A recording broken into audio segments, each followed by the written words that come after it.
il y a ce franc-parler qui était incarné pas mal ces derniers jours par Estelle Youssouffa, par exemple. Quand était la dernière fois que vous étiez à Mayotte, monsieur? Madame, si je devais parler... C'est un oui ou un non, hein. C'est très simple. Quand est-ce que vous y étiez? Il y avait eu un épisode où chaque nuit, en fait, on se réveillait et le matin, il y avait un mec qui s'était fait découper à la machette. Les gens avaient déposé les restes quelque part sur petite terre. C'est délinquant, c'est voyou, c'est terroriste. Il faut, à un moment donné, il faut peut-être en tuer. Je pèse mes mots. Il faut peut-être en tuer pour qu'il puisse pas... je peux pas vous laisser dire ça quand même. Oui, non, vous ne pouvez pas me le laisser. Mais s'il n'y en a pas un qui est tué, il y en aura toujours d'autres qui vont oser on peut pas dire tuer ça des quand policiers. même Non, mais sur si une tu es des policiers, publique, la légitime on peut pas défense, il est dire où ça là-dedans?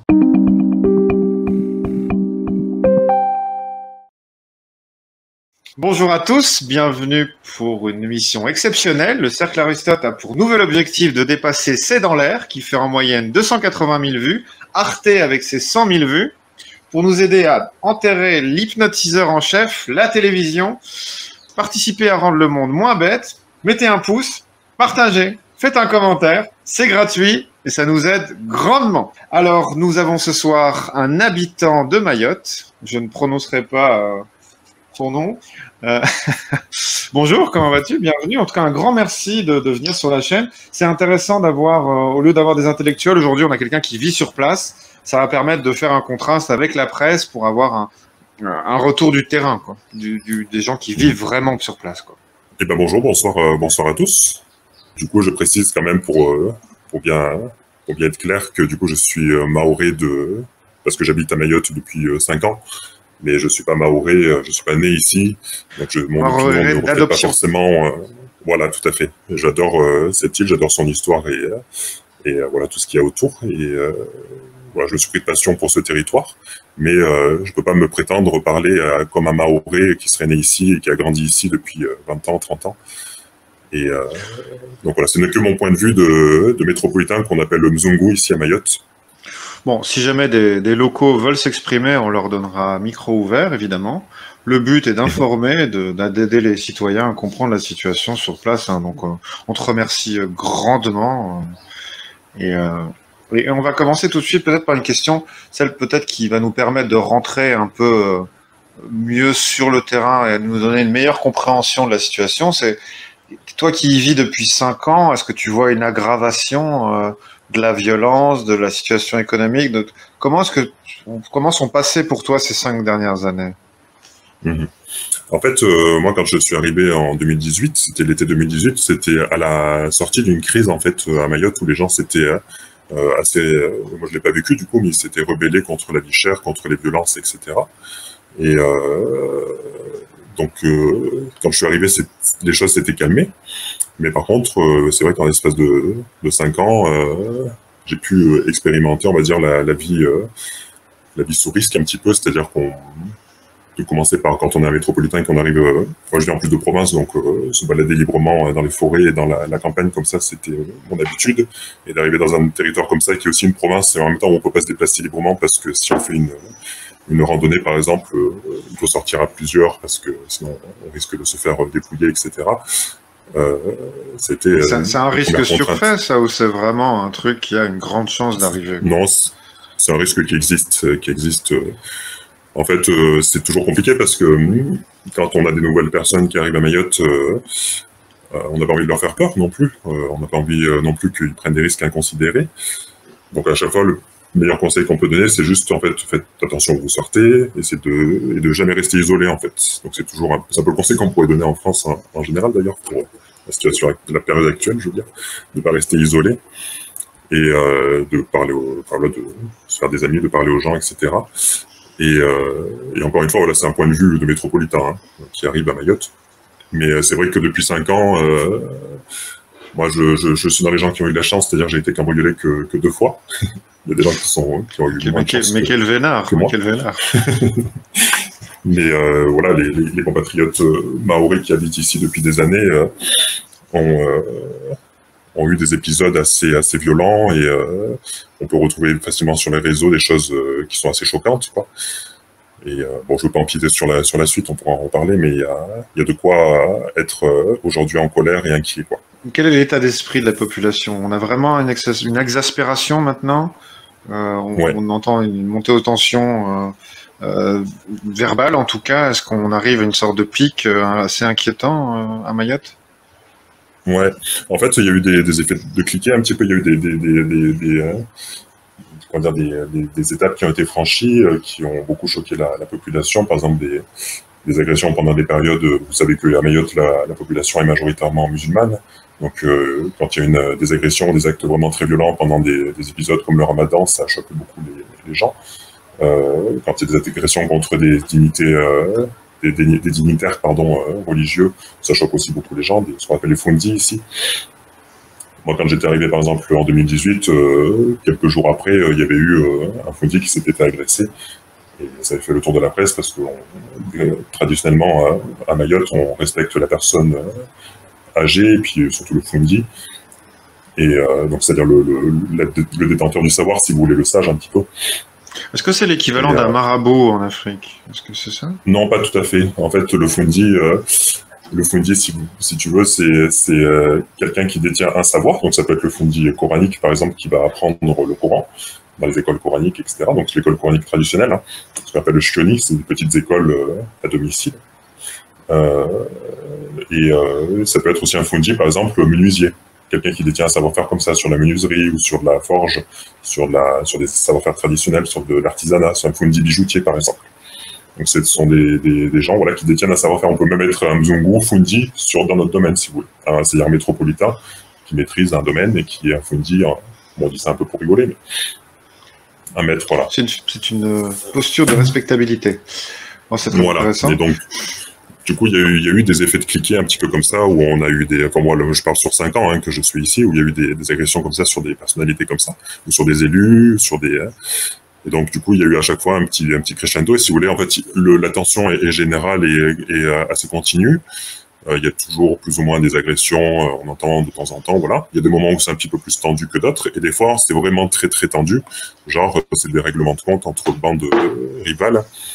Et là, du coup, ça fait tellement de bruit parce qu'il y a un côté très trash. Par exemple, il y a 2 ans, il y avait eu un épisode où chaque nuit, en fait, on se réveillait et le matin, il y avait un mec qui s'était fait découper à la machette. Les gens avaient déposé les restes quelque part sur petite terre. Et donc, du coup, là, quand ça partait comme ça perçait dans les médias nationaux. Et donc, on en parlait un petit peu dans les médias nationaux, etc. Mais je comprends, pour un Français, laisser de la cuisine inachevée est quand même quelque chose qui est outrageant, quoi. Ça, je le comprends tout à fait. Et pour la population, donc, qu'est-ce qui a été le phénomène enclencheur actuellement? Parce que ces phénomènes de bande, on parle d'attaques de bus,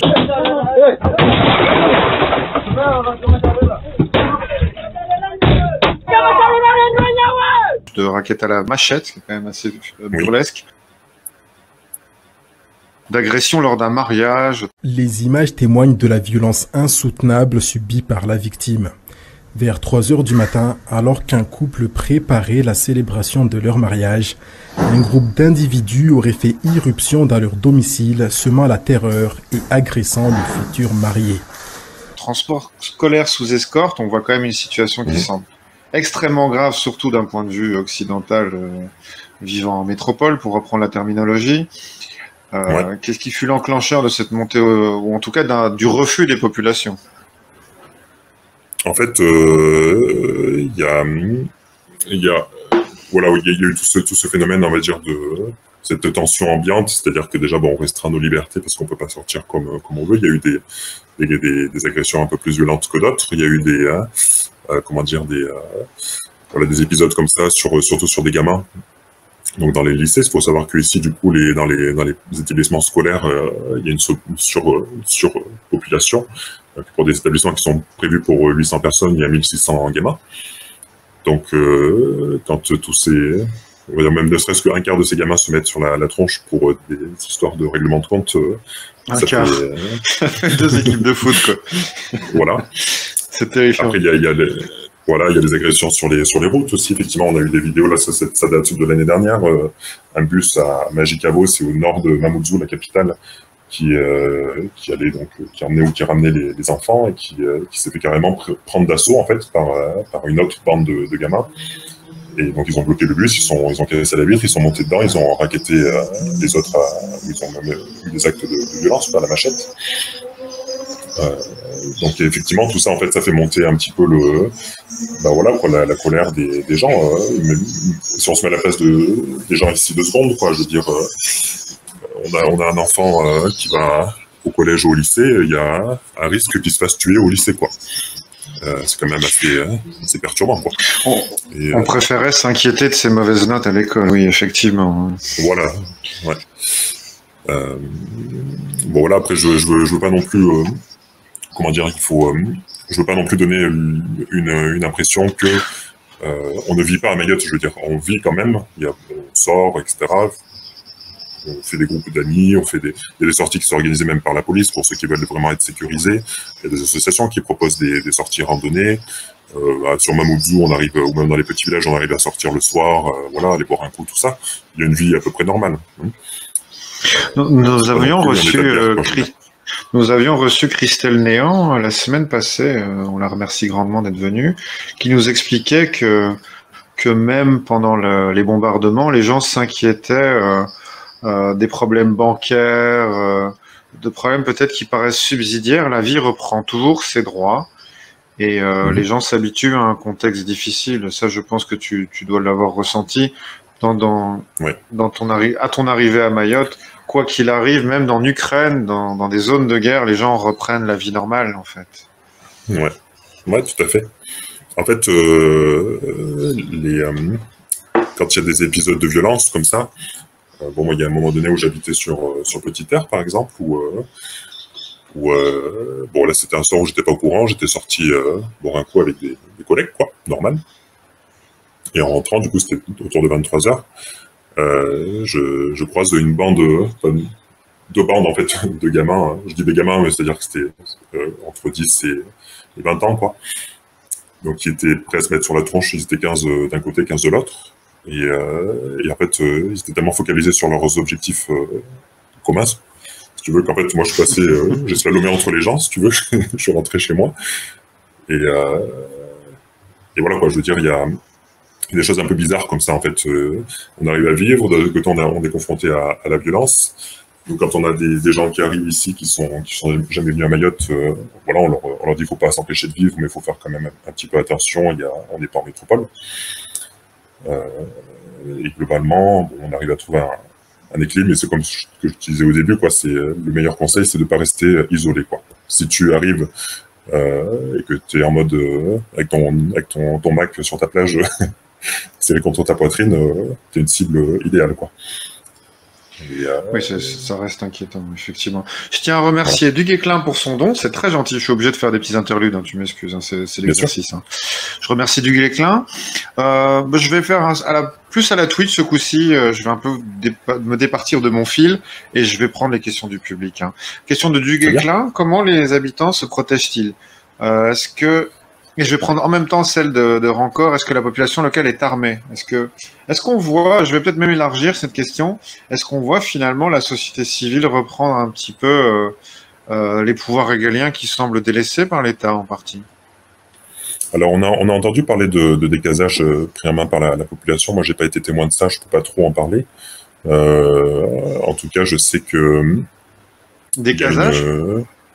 Oui, c'est-à-dire qu'en fait... alors, autour des villages ancestraux, quoi, de Mayotte, il y a de temps en temps des bidonvilles. Et ces bidonvilles, en fait, sont occupés soit illégalement, soit pas illégalement. Des fois, c'est des locations, voilà. Mais souvent illégalement. Et donc, du coup, en fait, des fois, la population mahoraise s'empare du problème et fait ce qu'on appelle des décasages. Donc, déconstruit les cases. Et j'en profite entre parenthèses pour dire que souvent dans les médias, on entend, oui, les immigrés clandestins sont dans des bangas. Et en fait, le banga, traditionnellement à Mayotte, c'est une petite case qu'on se fait entorcher quand on est adolescent. Ça se faisait dans les années 80, enfin jusque dans les années 80, pour s'émanciper du domicile familial. Donc le banga, en fait, c'est la case, en gros, la cabane d'adolescent qu'on se fait quand on commence à s'émanciper de sa famille. Et donc, quand on dit les bangas aujourd'hui à Mayotte, ça choque beaucoup les gens parce que pour eux, c'est pas des bangas, c'est des bidonvilles, en fait. Donc, ça veut bien dire ce que ça veut dire. Et donc, des fois, voilà, la population s'empare du problème et se fait des décasages elle-même. J'en ai pas vu, moi, depuis 5 ans que je suis là, après, je suis pas omniscient non plus. Comment elle se défend difficilement quand il y a 15 gamins qui débarquent pour défoncer la porte de chez soi. À part appeler la police qui n'est pas toujours disponible, c'est compliqué. Ah, donc on a vraiment des cas où tu as 15 gamins devant chez toi, enfin qui rentrent chez toi, quoi. Ouais, ça arrive régulièrement, ça. C'est arrivé, voilà. C'est arrivé là, même récemment, avec, bon, là on est dans le contexte de l'opération Wambushu, enfin l'opération Darmanin, mais voilà, il y a eu quelques exemples, voilà. Mais effectivement, oui, ça c'est des cambriolages un petit peu avec des gamins qui passent comme ça, ou sinon des fois c'est carrément des raids. Alors parfois c'est des raids qui sont un petit peu ciblés, sur des maisons où il y a des histoires qu'on ne maîtrise pas forcément, des histoires de personnes, hein, des histoires de famille, des histoires de plein de choses. Et globalement, comment fait la population pour se protéger? Par exemple, c'est compliqué, quoi, parce que, bon, de l'autre côté, du côté des... on les appelle les enfants des juges parce qu'ils sont protégés par les juges, c'est comme ça que les voit la population mahoraise. Donc ces gamins, en fait, ont pu, par exemple, attaquer carrément dans des bouchons, dans des embouteillages dans la circulation. C'est-à-dire qu'en fait, à Mayotte, il y a beaucoup de voitures. C'est une île qui a qu'une seule route qui fait le tour, en gros. Je simplifie beaucoup. Et donc, le matin, en fait, il y a énormément d'embouteillages. Si vous habitez à Bouéni, qui est dans le sud de la Grande Terre, et que vous travaillez sur Petite Terre, et donc il faut prendre la barge pour rejoindre les deux bouts, vous avez à peu près, faut vous lever à 3h30, 4h du matin, pour espérer arriver à 7h, 8h au boulot, quoi. Et donc, vous passez votre vie dans les embouteillages le matin et le soir. Et dans ces embouteillages, parfois, il est arrivé que les gens se fassent racketter en plus, quoi, par des gamins qui débarquent, qui ont des chèques, etc. Et je tiens à répercuter une phrase de Rank Brot, qui a un nom très joli, qui dit « Les enfants des juges, tout est dit ». Il faut admettre que l'expression a le mérite d'être claire. C'est pas mon opinion, hein, ça, mais voilà, en tout cas, c'est quelque chose, c'est une expression qui existe ici, quoi. Je vois qu'il y a aussi... C'est une expression populaire. Voilà, il y a aussi Séphira qui dit c'est un local, c'est pas un géopoliticien, je confirme. J'essaie de donner un petit peu ce qui se passe ici, l'ambiance, quoi, mais je peux pas vous faire une analyse géopolitique complexe. Précisons que les questions en commentaire ou les questions dans le chat live, vous avez affaire à un citoyen qui habite sur place et posez donc des questions adaptées. Soyons modestes, on va pas aller trop loin non plus. On va peut-être un peu avancer. Quelle est la perception de la population locale de ce qu'eux appellent la métropole? Est-ce que ces populations se sentent abandonnées? Est-ce qu'il y a une attente d'intervention de la métropole? Parce qu'il y a un énorme contraste entre la presse nationale et la presse locale. Peut-être commencer par ce point-là, puis enchaîner sur mon point plus général, s'il te plaît. Ouais. En fait, je vais commencer par là, peut-être. C'est ce qui a beaucoup énervé la population ici, c'est que c'est ce que les gens ici ont appelé les associations en droit de l'homiste. C'est-à-dire qui ont été repris beaucoup dans la presse nationale. Donc, c'est-à-dire qui défendaient le droit, ce qui était bien normal aussi à Mayotte. C'est-à-dire qu'en fait, les gens étaient en colère que, en fait, ces associations s'inquiètent des droits, donc des sans-papiers, des immigrés ici, dont certains posent des problèmes, et pas de eux, leurs droits, en fait, les Mahorais, du coup, qui habitent ici, et qui n'ont pas accès à l'eau, qui ont des problèmes pour envoyer leurs gamins à l'école, et c'est ce que je racontais un petit peu tout à l'heure. Est-ce que ça renvoie, par exemple, à une exaspération face à des commentaires comme un certain Anas Kazib de la NUPES? Est-ce que ce genre de commentaires exaspère la population? Ouais, je pense. C'est plutôt... c'est même inaudible, en fait, comme opinion. Intéressant. C'est-à-dire qu'en fait, globalement, comme lui, en l'occurrence, il lit tout ça, il regarde tout ça avec le prisme colonial. Et en fait... c'est quelque chose, c'est une opinion en fait qui est pas vue comme ça, quoi, ici à Mayotte. C'est-à-dire que Mayotte est française, elle a toujours, non pas toujours, mais il y a une histoire ici qui fait que Mayotte est attachée à... Oui, tout à fait. Il y a une histoire ici qui fait que Mayotte est attachée à la France, peut-être un peu plus que le reste de l'archipel. Bon, après, c'est un débat historique et tout ça. Je vous rappelle l'histoire de l'archipel des Comores. L'archipel des Comores est une construction, est un ensemble géographique qui est une construction politique unique, purement coloniale. C'est-à-dire qu'on ne peut pas, en tant que Comorien, venir expliquer aux Mahorais qu'il y avait eu un État comorien avant. Parce qu'en fait, c'est faux, c'était la période des sultans batailleurs. Il n'y a pas eu d'unité ni de création comorienne, si ce n'est sous le protectorat français. Et en fait, quand les Mahorais ont décidé qu'ils ont été consultés, comme le reste des habitants de l'archipel des Comores, les Mahorais ont dit non.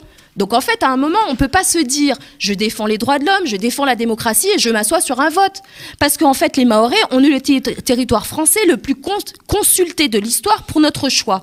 Et on l'a réaffirmé à de nombreuses reprises, on ne veut pas, on n'a jamais été, on ne sera jamais comorien. Mais quand on vient dire aux Mahorais, en fait, on vient lutter contre l'État colonial français, en fait, pour eux, c'est pas audible parce que eux, ils veulent être français, en fait, globalement.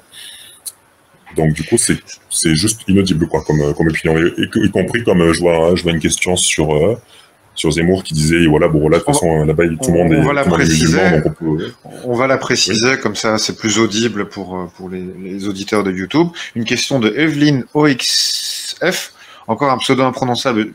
Vous pouvez vous moquer, j'arrive jamais à les prononcer. Est-ce que les amis mahorais, pour ceux qui sont patriotes et musulmans, comment a été perçu le discours de Zemmour dans les îles? C'est vrai que c'est une question intéressante en réalité. Parce qu'il faut le souligner, je veux juste le souligner pour vraiment faciliter la compréhension.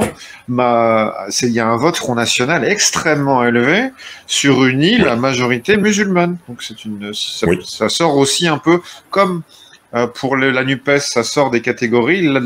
Pour une autre partie du spectre politique, ça semble aussi sortir de la réflexion. Par rapport à cette question, pendant les présidentielles, il y avait une vidéo plus ancienne que les présidentielles de Zemmour qui était ressortie où il disait que du coup Mayotte était comorienne et qu'il fallait en gros la restituer aux Comores. C'est comme si on avait demandé aux Corses s'ils voulaient être indépendants ou italiens et que les Corses avaient voté et qu'on avait donné l'indépendance à la Corse.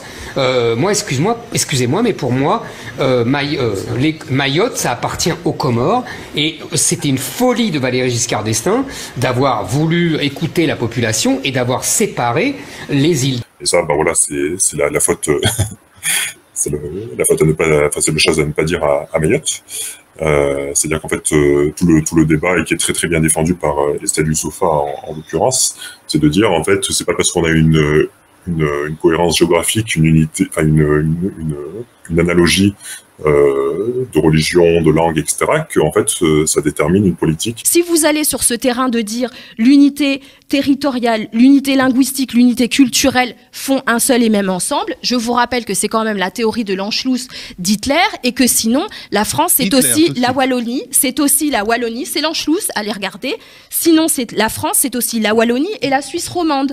Vous comprenez, on peut pas simplement se baser sur une logique de proximité géographique, de proximité culturelle et de liens familiaux pour dire c'est un seul et même ensemble. Le conflit et la difficulté avec les Comores, c'est un problème politique. Et en fait, Mayotte a été acquise par la France en 1841. Donc ça a été un contrat d'achat en fait entre la France et le sultan à l'époque qui s'appelle Rian Soli, contrairement aux Comores qui ont été un protectorat plus tard à la fin du 19e siècle. Donc il y a déjà pas la même histoire dès le départ. Et au moment du vote des indépendances, et ben contre toute attente, j'allais dire entre guillemets. Je pense qu'il y en a certains qui s'y attendaient peut-être aussi, mais quand on a fait le vote sur les indépendances, les 4 îles, le vote se faisait au niveau des 4 îles et Mayotte est sortie du lot en disant que, contrairement aux autres, elle voulait rester française. Ce vote a été confirmé, il a été après du coup acté par la départementalisation, etc. Et du coup, pour le fait de dire aux Mahorais, vous êtes comoriens, il faut vous rendre aux Comores, c'est pas du tout audible en fait. Pour eux, ils sont français, c'est un département français comme les autres et ils veulent une égalité de droit comme les autres départements français. Et du coup, donc le discours de gauche qui est de dire, ben voilà, on vient vous aider pour lutter contre l'État colonial français, c'est complètement à côté de la plaque en fait. Chers amis, chers camarades, bonjour à tous. Je vous fais cette vidéo qui est un cri antiraciste, un cri internationaliste à la veille de l'opération Wuambushu organisée par l'État français, le gouvernement d'Emmanuel Macron et Darmanin, qui organise une opération ni plus ni moins coloniale, raciste, une chasse à l'homme grandeur nature sur l'île de Mayotte. Depuis maintenant 3 mois, nous sommes ici en France sur la mobilisation contre la réforme des retraites. Mais on ne peut pas ne rien dire sur le fait qu'on va chasser des milliers et des milliers de personnes, on va les expulser, les incarcérer. Il y aura très probablement des morts aussi, des familles entières qui vont se retrouver à la rue demain à cause de cette opération coloniale et raciste. Tout comme le discours peut-être de la droite identitaire qui est de dire vous êtes musulmans, vous iriez mieux avec les Comores, etc. quoi. C'est une zone complexe, comme le disait aussi Estelle Youssouffa dans le débat qu'elle a fait sur le média. Et il y a beaucoup de choses qui sont contradictoires avec ce qu'on a l'habitude d'entendre en métropole. Et c'est ça aussi qui est intéressant quoi, sur Mayotte. On remarque que toute la classe politique de gauche à droite plaque ces petites bisbilles de politique intérieure et ces catégories en faisant des lits de Procuste. Et finalement, la population locale ne s'y retrouve pas. Elle paraît complètement inaudible. Est-ce qu'on a des courants indépendantistes ou des politiques locales qui se confrontent à cela? Tu veux dire donc des gens à Mayotte qui défendraient une position Mayotte? Est-ce qu'il y a des politiciens locaux qui en profitent pour fomenter des mouvements indépendantistes, comme on peut le voir dans d'autres îles? Quelles sont les réactions de la politique des politiciens locaux? Moi, j'en connais assez peu. Alors, je prétends pas connaître toutes les, mais même dans les intellectuels mahorais, globalement, il y a des différenciations. Il y a des gens qui vont défendre une vision beaucoup plus laïque de Mayotte française, donc moins musulmane. Il y en a d'autres qui vont défendre d'autres choses. Mais une vision vraiment Mayotte doit plus être un département et doit sortir de la France, ça, j'en ai jamais entendu ici. Ça veut pas dire que ça n'existe pas, mais moi, j'en ai jamais entendu en tout cas en 5 ans. Et du coup, la plupart des politiques sont assez alignés. Après, ce qu'il faut savoir aussi, c'est que dans les 2 députés qu'on a, donc Estelle Youssouffa et Mansour Kamardine, donc Mansour Kamardine est républicain, LR, parce qu'en fait, il y a une vieille tradition à LR ici, UMP avant, etc., parce que c'est Sarkozy qui a fait la départementalisation à Mayotte, donc il y a un gros ancrage déjà à ce niveau-là. Après, par rapport au vote Front National, je pense que c'est par rapport à l'immigration. Pourrait peut-être interroger des Mahorais plus spécifiquement. Et après, sur les députés, je crois que le député Tani, le sénateur Tani, il est LREM, je crois. Et l'autre sénateur, on n'en entend jamais parler, donc je sais même pas ce qu'il fait. pour être honnête. Et après, il y a les collectifs de citoyens, donc voilà, qui sont plutôt alignés sur le Mayotte française et plutôt atteindre une égalité de droit avec les autres départements. Il y a cette ligne qui est défendue, puis après, donc voilà, pour la population, là, sur l'opération qui est en cours actuellement, et globalement, soutient l'opération. Hier, il y avait encore un gros rassemblement dans le sud de l'île, là, chez Hongui. Oh, très bien, très bien. Une dernière question, pour vraiment comprendre l'état d'esprit local. Tu m'as envoyé plein de liens intéressants sur les Kwassa. On sent quand même que les politiques locales sont très mécontents. Il y a quand même une montée des tensions avec les Comores qui semblent quand même très agressifs. J'imagine que ça va dans les 2 sens. Tu pourras nous le préciser. Et est-ce que tu peux nous faire... D'ailleurs, on a surtout entendu la personne que tu as citée, cette politicienne Youssouffa. Est-ce que tu peux nous expliquer un peu l'ambiance politique sur l'île, s'il te plaît, avant de vraiment donner leur pleine place aux questions du public? Globalement, voilà, il y a une assez grande unité politique sur toute cette opération. Il y a même eu des votes.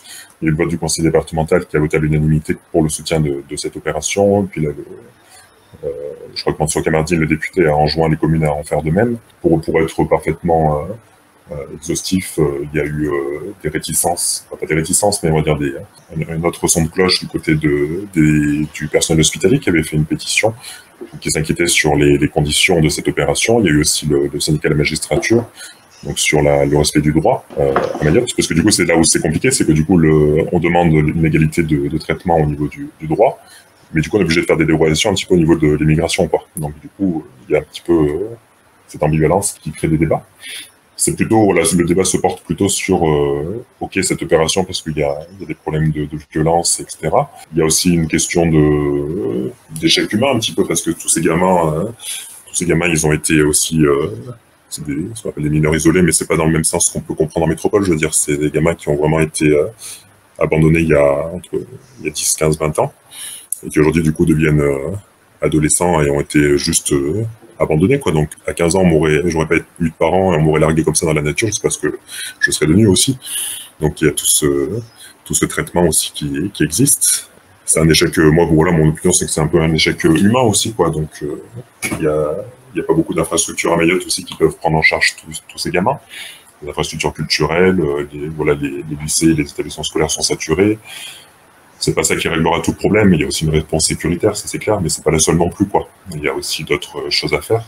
Et il y a eu une réponse diplomatique avec les Comores, quand on voit que la France se fait mettre en échec par les Comores là, actuellement, parce que du coup, cette semaine, l'opération a commencé. On a commencé à arrêter des gens, on a commencé à vouloir décaser des bidonvilles. Mais en fait, les Comores ont dit, bah non, en fait, nous, on reprend pas vos clandestins. Et donc, du coup, la France est là, actuellement, un peu en difficulté. Et donc ça a tendance à questionner un petit peu la population. La population continue de soutenir l'opération de manière forte. Mais voilà, elle commence à se dire, bah voilà, si là, cette opération échoue, on se demande ce qui va se passer après, parce que du coup, là, les gamins se sont bien chauffés. Quand les gendarmes vont repartir, du coup, la population va se trouver seule face à ces gamins s'ils n'ont pas pu être envoyés, qui sont assez remontés. Donc voilà, ça, faut pas, voilà, il y a peut-être aussi une part d'amateurisme un petit peu de notre gouvernement sur cette question. Non, ça je vous permets pas de le dire. Non, c'est pas Macron amateur, c'est inconcevable. Je pense que vous regardez pas suffisamment la télévision, mon cher ami. Peut-être une question, c'est est-ce qu'il y a une économie parallèle qui alimente ça? Vous parlez des braquages. Tu parlais des braquages. Est-ce que la drogue vient aussi en jeu? Comment est-ce que ces gens se vivent en fait? La drogue. Comment est-ce que le crime vit en fait? Ouais, bah en fait la drogue existe, bon, elle a moins d'impact que ce qu'on entend parfois, c'est-à-dire qu'il y a quelques années on entendait parler de la chimique, par exemple, qui était un produit de synthèse qui venait des Comores, qui rendait à moitié fou, en fait c'était genre, tu fumais ça et en fait tu pouvais devenir hyper violent, puis quand tu en avais pas, un peu comme le crack, quand tu devenais un peu une loque. Et donc il y a beaucoup de gamins qui étaient touchés par ça, encore aujourd'hui, mais un peu moins qu'il y a 5-6 ans là. Après, il y a dans l'économie parallèle, il y a aussi tous ce qu'on appelle les marchands de sommeil, les gens qui hébergent du coup ici sur place clandestins, donc des locations sans bail ou carrément des gens qui louent leur terrain. Ça, c'est pas forcément la majorité, mais ça existe. Il y a eu il y a quelques mois là, un élu de Mamoudzou qui a été condamné par rapport à ça. Et il y a aussi du coup le travail dissimulé. Il y a eu pas mal de condamnations aussi. Si vous tapez travail dissimulé Mayotte, vous verrez des situations qui existent, surtout dans le BTP. Et puis bien sûr la prostitution qui existe aussi. Là pour le coup, il y a eu un coup de filet ces derniers jours là, sur pas mal d'établissements qui se lançaient dans le proxénétisme. Donc ça fait partie aussi de la réponse à apporter au final du point de vue de l'État. On peut mettre les gens dehors, mais il faut aussi traiter le problème ici, quoi. Tu sembles décrire une économie surtout juste informelle, criminelle plutôt, basée autour de l'immigration en fait. C'est le business de l'immigration illégale en fait. C'est ça que tu sembles décrire. Ouais. Je sais pas à quel point voilà quelle est cette part quoi dans l'économie et tout ça, mais ça existe en tout cas voilà. C'est des choses qu'on connaît quoi. Une dernière question, on voit quand même les rapports entre les Comores et Mayotte se détériorer. Est-ce que le chiffon est définitivement brûlé? Comment est la situation sur ce plan?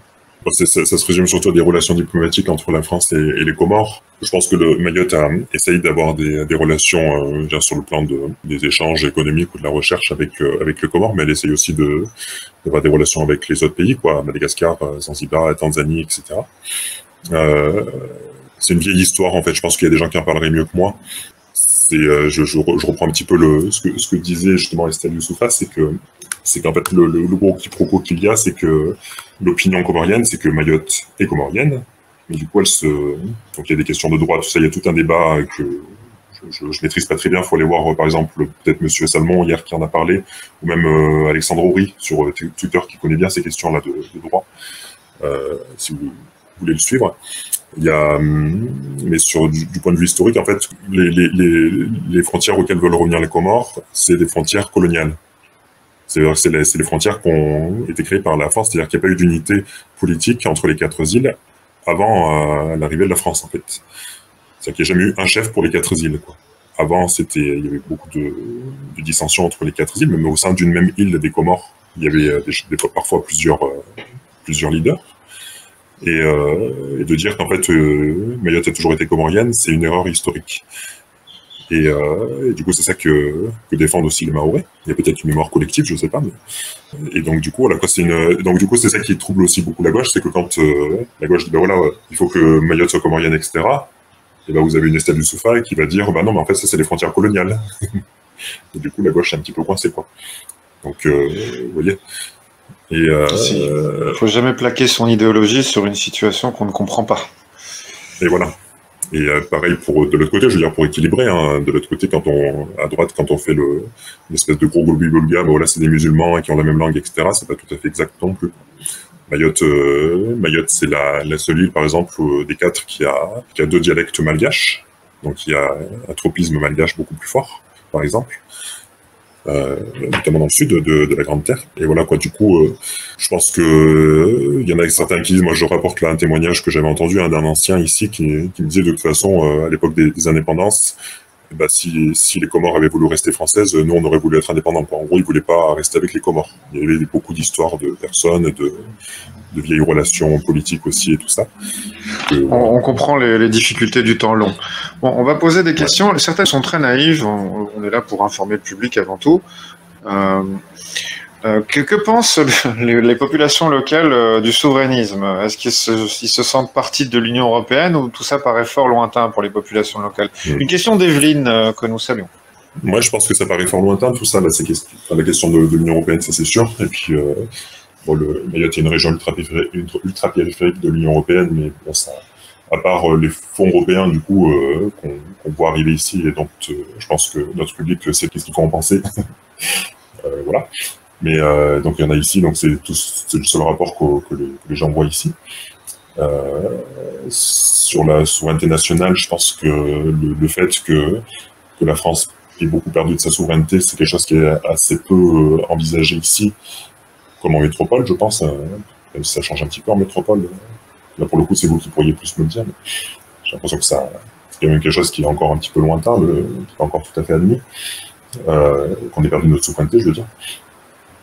Et par contre, la conception, là je prends l'exemple de Younoussa Bawana, par exemple, qui était une des figures politiques qui a mené le combat, c'était pas du tout le seul, hein, mais c'était une des figures mahoraises qui a mené le combat avec les chatouilleuses, avec d'autres députés, etc., à Mayotte, pour que Mayotte reste française dans les années 70, avait en fait une approche politique et même de la vie, en fait, qui était intimement souverainiste, dans le sens où c'était quelqu'un qui savait que l'indépendance venait de la terre déjà. Lui-même c'était quelqu'un qui avait été député, qui avait été président du conseil général, etc., qui était monté assez haut politiquement ici, mais qui avait toujours sa main paysanne, comme on dirait chez nous, et qui savait que de toute façon il fallait cultiver son champ pour être libre, et être souverain, et être indépendant, etc. Donc il y avait cette conception très souverainiste. Moi je le vois comme ça un petit peu. Par enracinement, tout simplement. Une question amusante, peut-être, plus légère, hein, ça ne mérite pas spécialement une réponse trop longue. On va essayer d'être assez bref. Question de Chant de Dodo. Est-ce que les Mahorais ont bien vécu le Covid?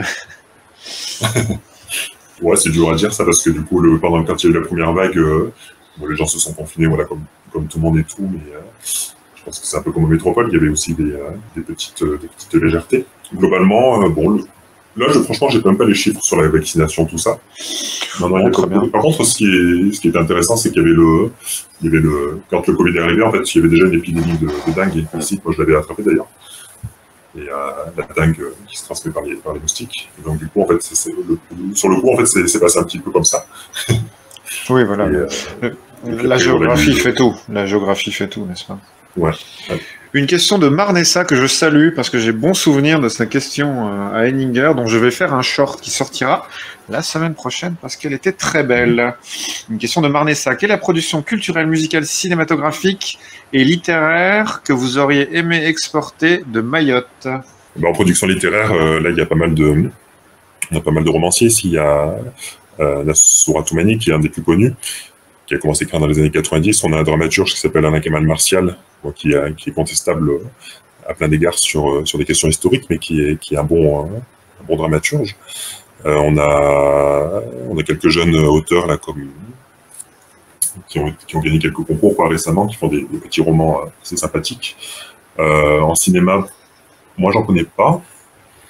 Après, il y a aussi des gens, il y a des Mahorais, je veux dire, qui produisent ici. Il y a aussi des gens qui viennent ici et qui produisent des choses. Il y a eu Tropique de la violence, par exemple, qui était un livre et qui a donné lieu à un film, qui décrit un petit peu toute cette situation.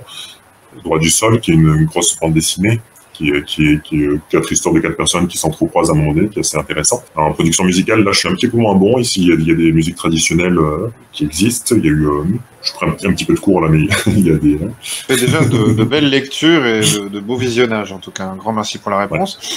On va, je m'excuse, Rangrotte. Est-ce qu'il y a des Indiens à Mayotte? On va pas répondre à cette question. Une question intéressante de Duguay-Klein. Mayotte est-il un exemple pour les Français musulmans? C'est plus difficile, bien ça. Ouais, c'est difficile. Ça. En fait, à Mayotte, on est sur un islam soufi. Voilà, on n'est pas du tout dans les mêmes choses qu'on peut voir en métropole parfois, qui font parfois l'objet de polémiques et de débats. C'est un islam assez tolérant, quoi. Qui est un petit peu mélangé aussi avec des considérations animistes. Oui, c'est l'islam africain. Voilà, ouais. Donc, est-ce que c'est un modèle après pour les... Ça, je pourrais pas juger, quoi. Mais, en tout cas, ça semble un modèle difficilement transposable, en tout cas.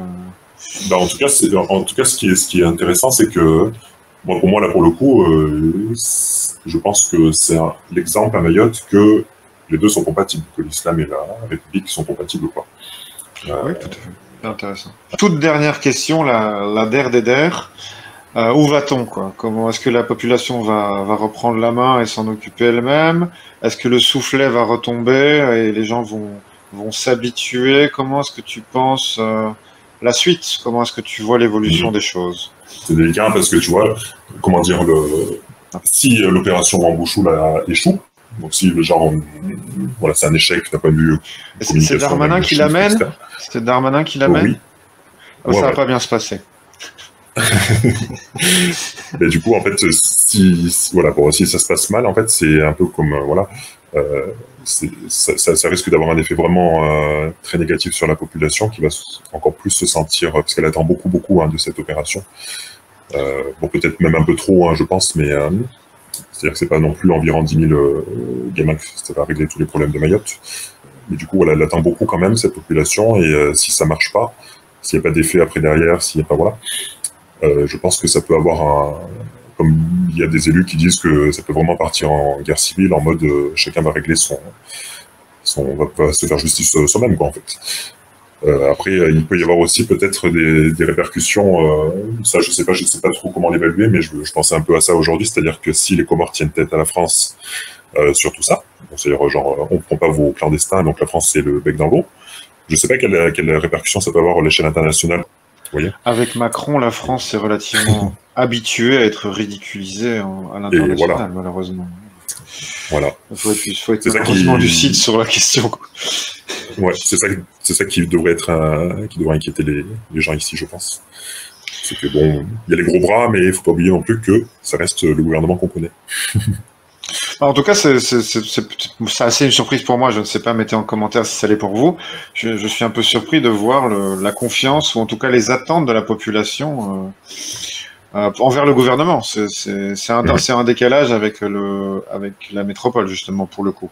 Ouais, tout à fait. Et il y a aussi, comment dire, je veux pas, juste en 2 secondes, c'est le fait que pour certains métropolitains, c'est un peu ce que je pense aussi, c'est qu'en fait, il y a aussi l'autre côté, c'est-à-dire que si on règle cette histoire de Wambushu en outrepassant pas mal de droits, c'est inquiétant aussi pour la suite de notre pays, quoi, je veux dire. Mais ça rentre dans l'ambiance globale de ce qu'on connaît avec la réforme des retraites et même avant, c'est-à-dire que même si on respecte pas le droit, même des étrangers, je suis désolé, ou des Maoris, etc., si on respecte pas le droit français ou la Constitution française, et du coup, c'est aussi inquiétant pour la suite de notre histoire commune, quoi, entre la métropole et les Outre-mer. On voit un monde en ébullition qui se transforme très vite, dédollarisation, montée des BRICS, un accord Iran-Arabie Saoudite, on voit un immense changement de par le monde. Est-ce que ce changement sera détrimentaire ou avantageux pour Mayotte? On ne le sait pas. Ceux qui vivront verront. On vous remercie tous pour votre écoute. Nous espérons avoir éclairé un petit peu le débat. Il est relativement inépuisable tant les choses sont complexes. On remercie énormément notre invité qui nous a offert un point de vue local sur le terrain, loin des affres de la presse mensongère. Un grand merci à tous. N'oubliez pas de vous abonner, commenter, faire des dons. Vous pouvez aussi nous rejoindre pour faire du bénévolat si vous voulez apprendre quelque chose, vous former et nous rejoindre. Nous vous remercions tous. Une excellente soirée à tous. Chers camarades, si tu veux plus de contenu, de réinformation, d'éducation populaire et de formation intellectuelle, n'hésite pas à faire un don sur notre page Tipeee.